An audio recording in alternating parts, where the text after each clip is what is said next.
and we have a story coming out on him tomorrow from one of our analytics guys.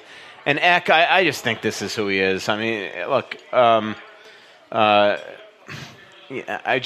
don't see him turning into a scorer, and so that means that they drafted a third-round center, maybe in the first round, like usual. In the string of a Colton Gillies organization and a James Shepard organization, and this is what they do. It's aggravating. But the Zucker thing is major problem right now. I mean, he's lost his confidence. Thing is that he has the ability to turn it around.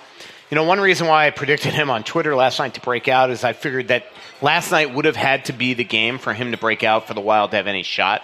So I went out on a limb there, and obviously I freaking look like an idiot. So, per usual. So, he's got to play better. But we have seen, I mean, it wasn't just last year. Didn't he score like 6 straight Wild goals at one point early in the season? I mean, he's got that ability to light it up, but he has lost his confidence right now, and he's not playing well, and I can promise you his days are numbered on the power play. I think Boudreau has made it very clear to him, you better shoot the puck and stop passing pucks out of the zone, and we'll see how long he continues to play on the power play. So. Dulono's Pizza has lunch buffets. Michael's taken advantage of that many times. I always just get the pizza. They are open till 3 a.m. So if you want to come to a sporting event, a music event, and come hang out before or after, I highly recommend Dulono's. They also have happy hours. You can go to Dulono'sPizza.com and order online, or you can always call 612-767-9494. And again, they deliver across the metro area because they also have a shop in Woodbury. Yes, sir. Jim, I had a couple of questions. One, you had an article, I think, on Sunday about the big money deals don't often turn out to be deals at all. Yes. And then you'd mentioned, without them, the Wild's only hope would have been playing badly enough to land a transformative superstar in the draft. And that strategy rarely works. Yes. But yet 6 out of the last 12 Stanley Cups have been won by teams with transformative superstars. But that's how many cups have been won in the last 12 years. That's not how often it's worked. Okay, for every Stanley Cup that's won by a team that got Sidney Crosby, you have the Oilers, you have Toronto, you have a bunch of teams that tank, they stink, they get the high draft pick, they pick a guy who's not very good, and then they stink another 6 years, and they try it again, and it lasts 10, 20, 30 years.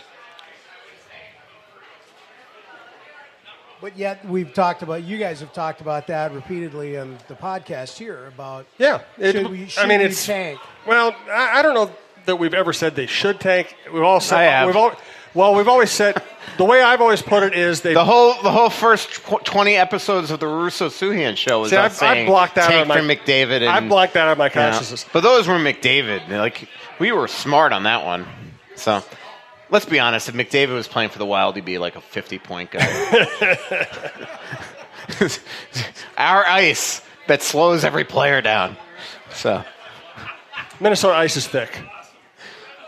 I think that was a bit on the whole promotional deal. But the main question for Michael was, and you already referenced the Custis article, but do you have any idea what the prices are for Fenton? I mean, they said it was high prices. Yeah. He's asking high prices. Yeah.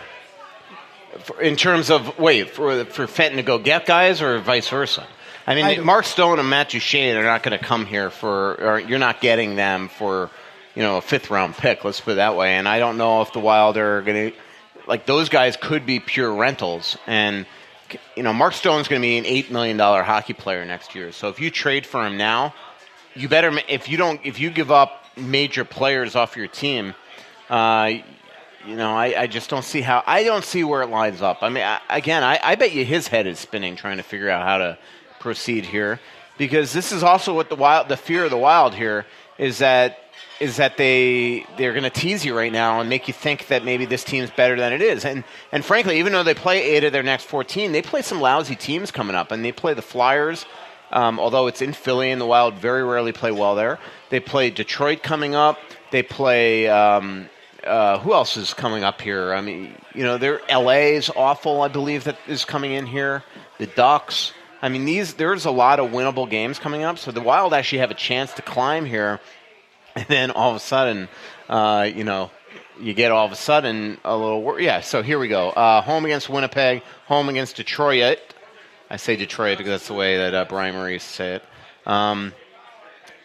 At Philly, home. That's a tough one. You play at Philly, and then you have the worst team in the league in LA, but it's a second of back-to-back at home. That one kind of kills you. And then home Anaheim should win. Wild never play well against Columbus. That'll be a loss.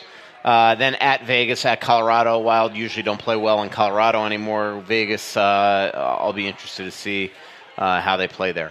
So there are winnable games coming up, but I guess what I'm trying to say is the danger here, if they start playing great, is that Fenton starts to think like this team's better than it is again, and we all get roped into that. And that's what this team does to you. They don't stay. They don't stay. What's the old Brian Ralston line? Never too high, never too low. The Wild are only high and low, and that's what. And yet they end up in the middle. Yep, and they end up in the middle, which probably there's a math equation right there that proves it. Big crowd here tonight. Thanks to everybody for coming out. We have a couple minutes left. They are going to have Opinion Nation next, kind of a fun trivia-style game that they run right after our show is over. Stick around for that. Yes, sir. So, Michael, with Capo Kakinen having a good year down in Iowa, how long do you think until we start to see him up in Minnesota, especially as you talked about them looking at extending Stalock? Yeah, I think a couple years. I think that they are looking at extending Stalock or having another backup here next year for Doobie. But goalies you got to be patient with, and I think they'd want him to play for a couple years down there.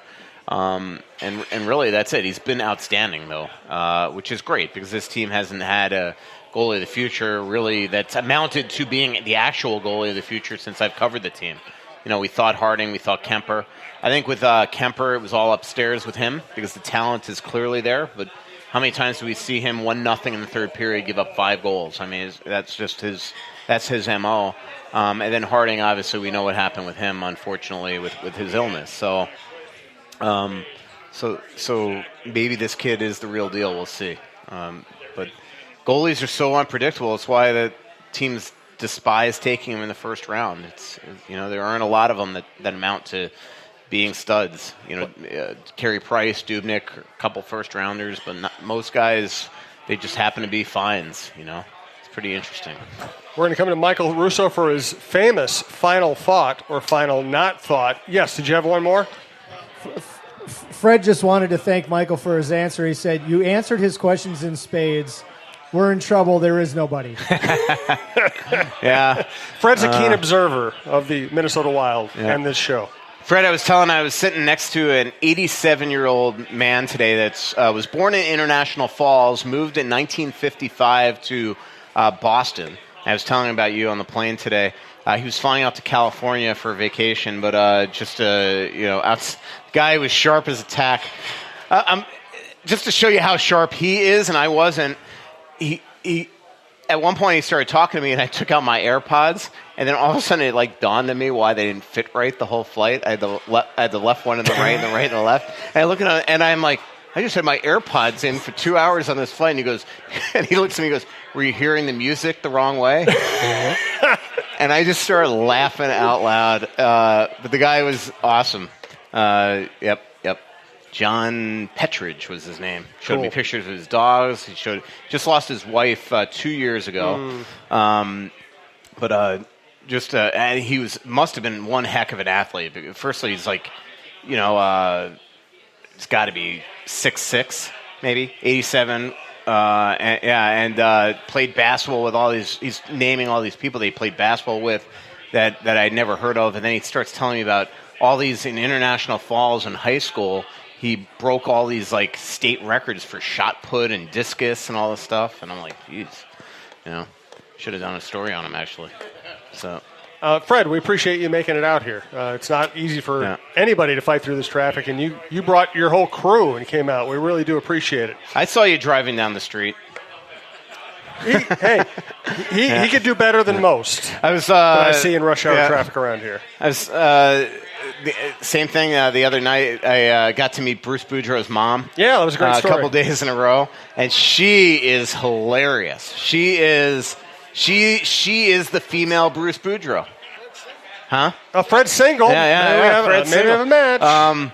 She's just cool. She comes into the Ritz-Carlton in the lobby, and I had met her there because I'd done all the interviews and all that stuff and pretty much wrote the story, but I wanted to get a picture of the two of them for the lead art of the article. And she looks at me and she goes, "What kind of mood is Bruce in?" I'm like, "Actually, he's in a pretty crappy mood." So then all of a sudden he comes down and asks him the same question. It was just hilarious. And then she's like, "Are you guys going to win tomorrow? This team's..." And it was pretty funny.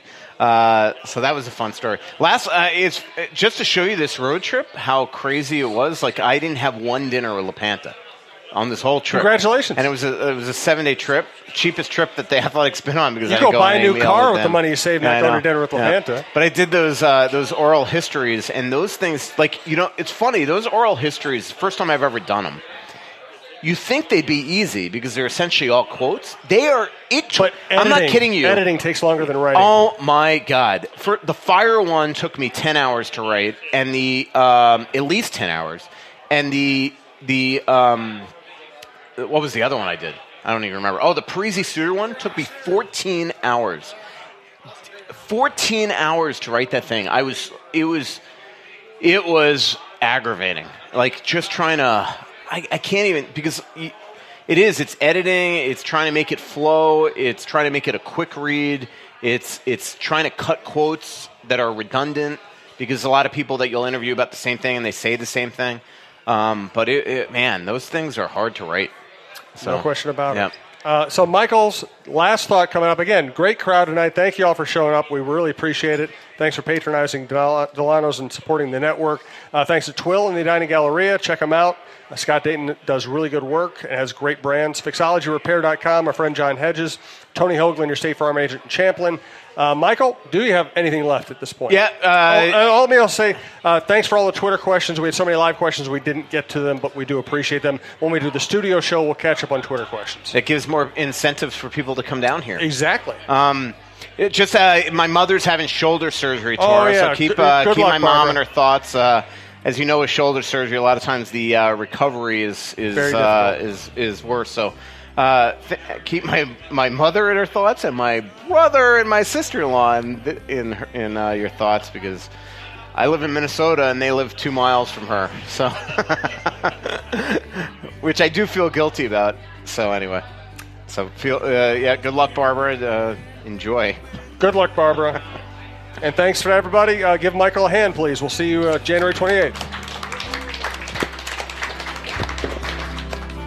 Pretty little city built on a hillside. Music in the bars and fire in the sky. We went to the beach and it was covered in ice. And I used to call it home. So much coming out, there's nothing going on.